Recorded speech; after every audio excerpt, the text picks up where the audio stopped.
I just think you're seeing he's the perfect example of a guy that you take late in the draft because of his physical gifts.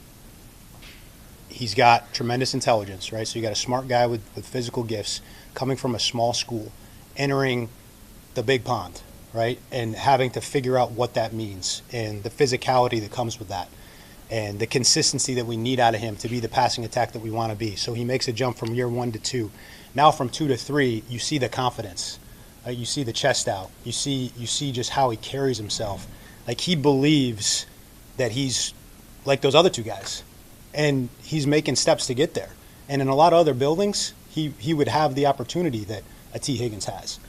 And so when you don't have that same volume, he knows that when the ball does come his way, he's got to take advantage of it. And I just think you've seen the confidence grow. Super proud of his progression, and I think you're only going to see him continue to get better. If all of the receivers in your stable of receivers perform the way you think they will, how difficult could they make your job in terms of deciding who the 3 is, who the 4 is? The good kind of difficult. Yeah, that's the kind of difficult you sign up for.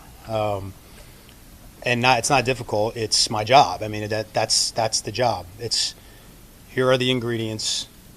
Make the meal. You know, how do you?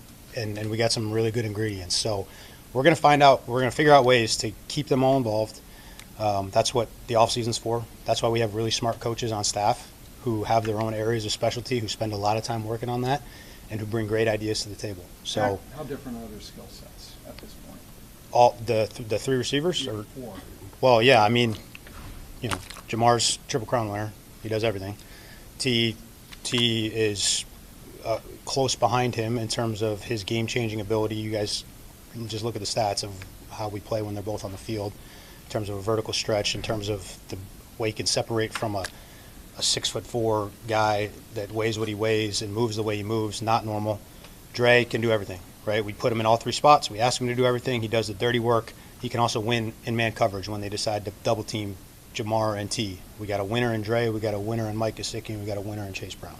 So, good luck. Have you seen kind of Burrow push himself, kind of trying to thread the needle over the middle and kind of see what he can do and see what he can get away with, and he's getting away with it? Yeah, I think you could characterize it that way. I just see a guy that's seen a lot of football, played a lot of football, has absolutely no fear whatsoever, total comfort and confidence in himself and in his skill set. And if there's a window, he's going to throw the ball on it. Like, doesn't matter how big it is, he's going to make the throw, and there's been a lot of really tight window throws that he's made. What's you saw like to see in the run game?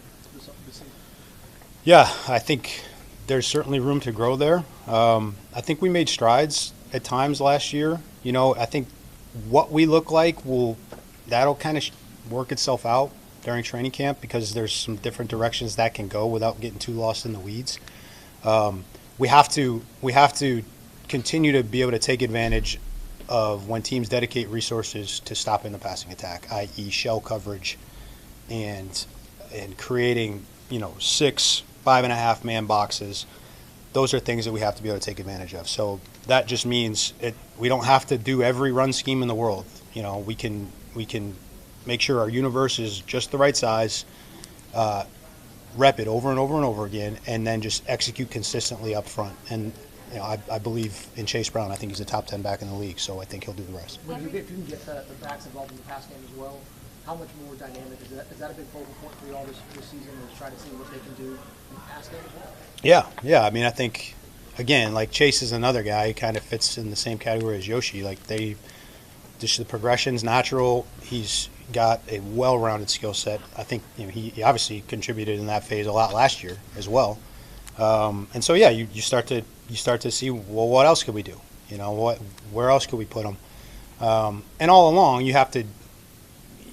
There does come a point where you have to focus your resources and make tough decisions because there's a lot of good ideas, and you just have to decide which are the ones that we need to invest time in. But yes, getting the backs involved in the pass game is something we intend to do. Is right guard likely to be Cody Ford or Lucas Patrick in a training camp battle? I think it'll be a good battle, and those guys are 2 competitive guys that know what NFL football looks like, and I look forward to seeing how that plays out. Since you've been here, training camp's been in the afternoon. It's going to be in the morning for practice. From your vantage point, why the change? Why do you think it would be beneficial? I think I've never been somebody who is a big proponent for like change for the sake of change, but in this case, it's not gonna hurt, and it's when you've been together for as long as we have, shuffling something that's simple, that is inexpensive, I think it's good. I think, from a logistical standpoint, it can sometimes help with the heat a little bit for the players. I think the players are probably happy. From a coaching standpoint, it does affect how you prepare. You go from having a walkthrough in the morning to prep for an afternoon practice to now your walkthroughs the night before to prep for a morning practice. So just the flow of your day and how you organize meetings and how you plan ahead, that it does kind of have a significant impact on that, but it's just getting used to the new schedule. So I'm excited about it. We'll see how it goes. Just following up on that, every time we've asked Joe about starting faster, he's really taken bonus and said it's really on the players to play better, not so much changes that Zach could make or anything. How much of that do you think is true in that you said you just want to change things for the sake of changing, but how do you get them to play better without changing a lot of what you know works? Well, I would expect Joe to say that, and I think it is our responsibility too. I think everybody needs to look at what piece do we share, and how can we affect the outcome and move it in the direction we need to move it. So, sure, yeah, they got to play better. We got to coach better. We got to plan better. We have to make sure that we're coming out of the gates with the intensity and the focus that we need to come out of the gates with. At no point over the last 3 years or whatever it is has it felt like we've lacked in that area. So but the results are the results. So you got to be self-critical and look at what can you do differently, and then just focus on the day-to-day, making sure we're exactly where we need to be, operating on all cylinders when the ball kicks off week 1. And there's anything that gets in the way of that, we got to minimize, and we just got to push forward. What has it been like for you to know that all of your weapons this offseason pretty much unchanged, coming back with the consistency and continuity? Continuity's huge. Yeah, it gives you a sense of comfort as a coach, and it's nice because you can really work to build on each year's a new year, right? So that much is true. But one of the first things we talked about as a unit when we got together this spring was there are very few offenses in the league that have the experience and the time and the reps together that we have. So don't apologize for that. Take advantage of that. Build on the foundation that currently exists. And I think we've done that this spring. So it makes you feel good, but you have to use it. Don't if someone's giving you a head start in the race, don't go back and start with everybody else. Take the damn head start and use it. And that's what we're trying to do. How do you mentioned your confidence in Chase. How do you see kind of the rest of that room supporting him?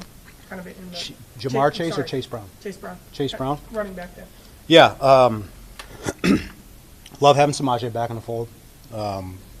Really smart, pro, tough. I could, every superlative I could give to Samaje. Like coaches are going to love the dude because that's just how he's built. I think he meshes well with Chase. Taj has been excellent. He's a rookie. He's going to do some rookie stuff, but really happy with him. I think he's a guy in most years gets selected higher than where he got selected. It was a deep running back draft, so we're fortunate we got a chance to take him. And then after those, those guys, it'll kind of shake out. We'll see with Zach and the other young guys, and just kind of go from there.